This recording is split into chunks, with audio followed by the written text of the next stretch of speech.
Take a look at some notable games for Week 15. Can you believe it? In the NFL, Bills are short favorites at the Patriots at Game 1 Eastern on CBS. Also on CBS, the Chargers at the Chiefs. Chiefs are in a little bit of trouble there, but they are favored -4.5. Lions at the Rams. Packers taking on the Broncos at the late slate, 4:25 on CBS. And then Monday night, we're looking at the Dolphins at the Steelers, and Steelers favored just over a field goal there. Time now to welcome back in the crew. We got Larry, we got Mike, and we got Zach, and we are in Week 15, y'all, of the NFL season. I say this every year, but this one seems to be going just a little bit faster. So let's go ahead and break down some of these games, shall we, gentlemen? You got the Bills at the Patriots with the AFC East on the line. New England can clinch the division with a win, while Buffalo has to have this one just to keep those hopes alive. There are massive stakes in Foxborough. Larry, what do you like in this one? A little payback for the Bills for that 23-20 loss when they were 4-0 early in the season. A couple of differences from that game. Milton Williams will not be in the middle of that New England defense. He had a big game with 4 tackles and half a sack, and I think the Buffalo is going to have success running the ball. They lead the NFL, 5.1 yards per carry, and they're coming off 2 straight wins, and they get their right tackle back. Spencer Brown should be back for Josh Allen. You go back to that game, 56% success rate for the Bills. They move the ball fine on a down-to-down basis, but they kill themselves with 11 penalties and 3 turnovers. I think they clean it up and even the series. Yeah, I lean to the Bills side as well with Larry, but I'm going to go under on Stephon Diggs receiving yards, under 49.5 yards receiving. We saw him have a couple of quiet games before the Patriots bye week, just 2 catches for 20 yards against Cincinnati, 3 catches for 26 yards against the New York Giants. And you know he's going to be high on the Buffalo Bills scouting report because in that Sunday Night Football win, he had a season-high 10 catches and 146 yards. But that's just not what we've seen from Stephon Diggs over the last 8 Patriot games. 6 out of his last 8 games, he's had 46 yards or less. And Drake May, he's throwing the football around, spreading the football around, making the right reads. I'll go under 49.5 receiving yards for Stephon Diggs. And I'm going to be on Buffalo here as well, guys. I think they can avenge the loss. And, you know, I am always going to talk about strength of schedule when you talk about the NFL because they're not all created equal. Yes, credit to a team that goes out there and takes care of business. You can only play who they line up across from you.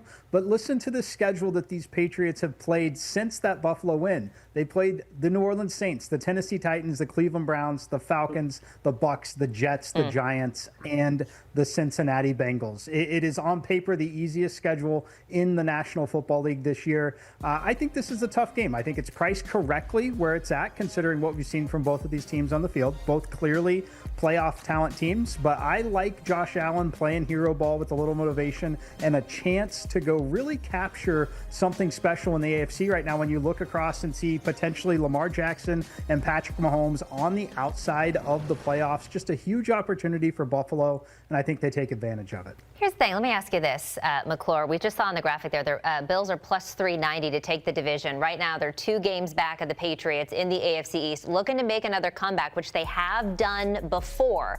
In 2021, they won the AFC East with 2 games back, 4 games left to play. They also did the same thing with 5 games left to play and 3 games back in 2023. Would you take this plus 390? You know, I'm probably not going to at this point, and the only reason for it is the fact that the Patriots still do get to play the Jets and the Dolphins again, and that is the concern for me here. They would essentially be tied if they split with Buffalo. I'd have to really analyze some of those potential tiebreakers there should the rest of the games be victories. Lean there. I like Buffalo. I like it, but probably not at plus 390 going to take a shot yet. Okay, not taking a shot quite yet. Let's move on here. The Chargers and the Chiefs with everything flipped in the AFC West here. LA surging 9-4 right now. Kansas City reeling at 6-7, nearly out of the playoff picture. Don't worry, Mike, we'll talk about it with you. But Herbert already beat Mahomes once this year. Can he do it again, Larry? I don't think so. I think this offense is going to struggle in Kansas City, where the Chiefs have given up less than 13 points a game in their last 5 home games. You know, there's nothing wrong with the Chiefs' defense. It's the offense, Rashee Rice, Travis Kelce dropping the ball, that is really plaguing this team. I think they're going to go under 18.5. They just gave up a 68% pressure rate to the Philadelphia Eagles. Justin Herbert playing with, one broken hand on a short week, traveling. This Chiefs team just gave up 14 first downs to Houston, only 10 first downs to Indianapolis. I'm going to play the Chargers under 18.5 points. Yeah, I'm going to lay it with Kansas City. Love Larry's look on the team total under. And it's more about the Kansas City defense and a beat-up Chargers team than it is about Kansas City as a whole. As Larry mentioned, shorter week with travel, outdoors, going to be extremely cold, and it's truly the last-ditch effort from Kansas City. And I love the way that defense is playing right now. It was very clear that Justin Herbert was not operating at 100%. He has a ton of heart, took off and run a lot. I don't think he'll be able to do that nearly as much against Kansas City. But when you look at that game, for the Chargers to win that game against the Eagles, it took a historically bad performance from Jalen Hurts, a missed field goal, an overtime win. I think they should have lost that game, and I think the market is correct here on this price point. I think Kansas City stays alive for another week. I'm going to look at the total here and go over 41.5. Even with Justin Herbert's hand injury, I think the Chargers offense has been efficient enough. 31 points against the Vegas Raiders, 22 points against the Philadelphia Eagles. And we're seeing explosive play from their running back in Kamani Vidal. He had that 59-yard touchdown run against the Vegas Raiders on Monday Night Football, a 60-yard catch and run. And you look at the Chiefs, their playoff run may be done, but I think there's going to be an emphasis on getting this offense going in the first half. 3 out of their last 4 games, they have failed to score a touchdown in the first half. They were shut out by the Texans and just had field goals against the Colts and Broncos. So lower total here, I think it goes over 41.5. All right, we got 2 more games to get through. We got to pick up the pace here. Let's look at this Lions and Rams in the later window. It's a shootout spot. Both of these teams coming off 44-plus point games. You got Stafford and Goff just playing at incredible numbers right now. What do you think about this one, Larry? I think the Rams are going to outscore the Lions by a touchdown. Stafford has a 113 passer rating. That's the best in the NFL, taking on a secondary that won't have Brian Branch, probably won't have Kirby Joseph again, and a few other guys in the secondary are missing. I think the Rams win a high-scoring game by 7 or more. And I'm right there with Larry, laying that 5.5. Detroit, so many injuries on both sides of the football. We've seen a win-loss pattern every other game from the Lions to have a 4-4 record over their last 8. And the road element is key for me here. Detroit's had 3 straight games at home. This will mark their first road game in a month. And you expect the Rams to be motivated. The last 2 times they faced the Lions, they had that playoff loss by 1 point. In the season opener last year, went to overtime where they lost that one as well. Rams get a little payback here, minus the 5.5. I think the Rams ultimately win the game, but I am expecting a tight one here. I agree with where the market is. I have it set closer to 4.5. When I look at this spot for Detroit, the one time I want to back them is frankly in desperation, which they kind of are at this point where they're sitting, and then they're playing indoors. This is an offense and a team that just has to play in controlled conditions, and that's what you get here. You always know when you go to LA, there isn't a big home field advantage like some of the other spots in the league. You've got some of the revenge narratives with the quarterbacks. I just think this is a spot where the aggression from Dan Campbell might be good for this to essentially be a very competitive, tight game. So give me the Lions here plus 5.5. So maybe he's going to go for it on 4th and short, maybe at some point in that game. All right, real quick. 4th and long, yes. 4th and long, probably at 4th and 20. All right, Packers and Broncos real quick, Mike. Give me the Packers here. It's starting to balloon out a little bit, like the money line. I just think they're the better team. While Denver, a lot like the Patriots, I think that they've had a phenomenal season. I don't think that they're as good as their record indicates, and I think this Green Bay team is underrated on both sides.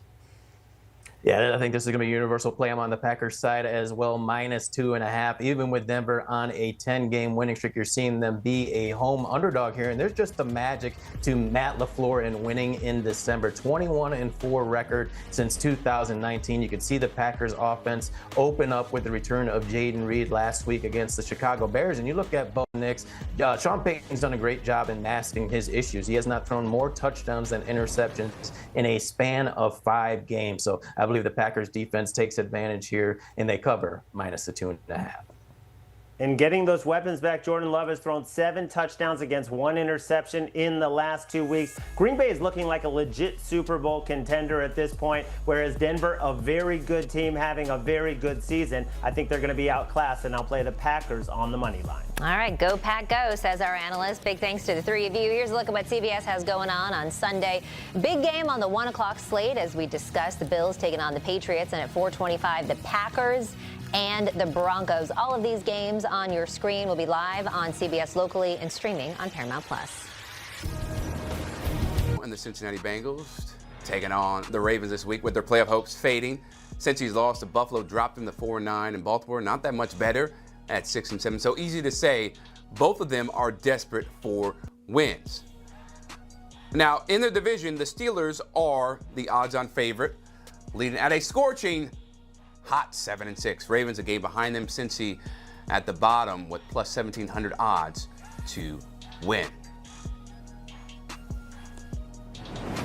Time now to welcome in CBS Sports NFL writer John Breach. And John, you wrote a column for CBSSports.com about how a team from the AFC North could win the division at 7-10, which is crazy to say, right? Because we always think of this division as stacked. Hasn't been the case this year. Let's start with Joe Burrow in Cincy. How would that happen? Well, first of all, Chris, the Bengals would have to win out. And based on how they've played the last 2 weeks, that is certainly possible. We saw them beat the Ravens on Thanksgiving. They had the Bills on the ropes before imploding in the fourth quarter. And so when you're the Bengals, you're sitting at 4-9. If you go 3-1, that's how you get to 7-10. That's how you win the division at 7-10. You have to beat the Baltimore Ravens. You have to beat the Cleveland Browns. So those are 2 of your 3 wins. And then you can split those middle games between the Miami Dolphins and with the Arizona Cardinals. So if you go that way, you go 3-1, you get to 7-10. Then you need the Pittsburgh Steelers to go 0-4. Well, look at Pittsburgh's schedule there. They got the Dolphins. The Dolphins are red hot right now. The Detroit Lions.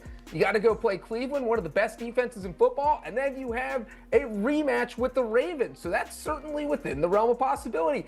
And then you look at Baltimore's schedule. They have to go 1-3 with that 1 win coming against Pittsburgh. And of course, the Ravens play the Bengals on Sunday. We're looking at the schedule here, followed by the Patriots and Packers. So again, 1-3 isn't that crazy. And if all of that happens, that would put the Bengals in the playoffs at 7-10. And since the schedule expanded to 17 games back in 2021, we have not seen a 7-10 team make the playoffs. We have an 8-9 division winner a few years ago with the Tampa Bay Buccaneers, but 7-10 hasn't happened. And I do think if that were to happen, or even 8-9, we would see a proposal this offseason about possibly changing the seeding format. We saw one earlier this year, but it didn't pass. So right now, if a Bengals team that finished 7-10 won the AFC North, they would get to host a playoff game in the wild card round. That would be just unbelievable, especially the way the Bengals started their season, obviously with Joe Burrow being out for so long. Now, how about on the other side for the Baltimore Ravens? What would a 7-10 AFC North title path look like for them? Yeah, the Ravens absolutely can also win the division at 7-10. Let's get the Bengals out of it first. If the Bengals go 2-2 or worse, they don't hit 7 wins, so you don't have to worry about them. So now it just becomes Baltimore and Pittsburgh. And so what the Ravens would need is for the Steelers to lose out, obviously, because the Steelers already have 7 wins. They're 7-6. You go 0-4. Now you're 7-10. And then the Ravens lose on Sunday against the Bengals, lose to the Patriots, lose to the Packers, and then you get to that Week 18 showdown that maybe the NFL puts on Sunday Night Football, where you would have a 6-10 Ravens team facing a 7-9 Steelers team to win the AFC North. And if the Ravens were to win that game against the Steelers, then Baltimore gets in at 7-10 as long as it is a head-to-head tied with the Steelers. So they would get in. Again, it is possible. This isn't likely, but it's in the realm of possibility, Chris. Yeah, this is a nightmare scenario for the NFL, because I'm sure they do not want to make another rule change based on how the AFC North shakes out. Now, in your Week 15 picks column in predictions, you tabbed the Dolphins as a team who could upset the Steelers on Monday Night Football. For the Bengals and Ravens, they need the Steelers to lose. So why does Miami, though, have a chance to win after the way they start up the season so poorly? Well, we know the Dolphins are one of the hottest teams in the NFL right now. They have won 4 straight games. But we also know if there is one team that hates playing in cold weather, it is the Dolphins. They have lost 11 straight games in sub 40-degree weather, dating all the way back to 2017, and that includes playoff games. Tua has been bad in cold weather. The coaching's been bad in cold weather. The Dolphins have just been a disaster in cold weather. So now, why would I think they could pull off the upset on Monday night in Pittsburgh in the middle of December where it's going to be cold? I actually think that Mike McDaniel has kind of been looking toward these cold weather games, trying to figure out how he can get his offense to play better. And what they have done during this winning streak, we are looking at it right now, is they've kind of pushed Tua to the side where they're not asking him to do everything. And instead, they're leading on their rushing attack. And Devon Achane has just been going off. And we're looking at that. That is first in the NFL over the past 4 weeks at over 190 rushing yards per game.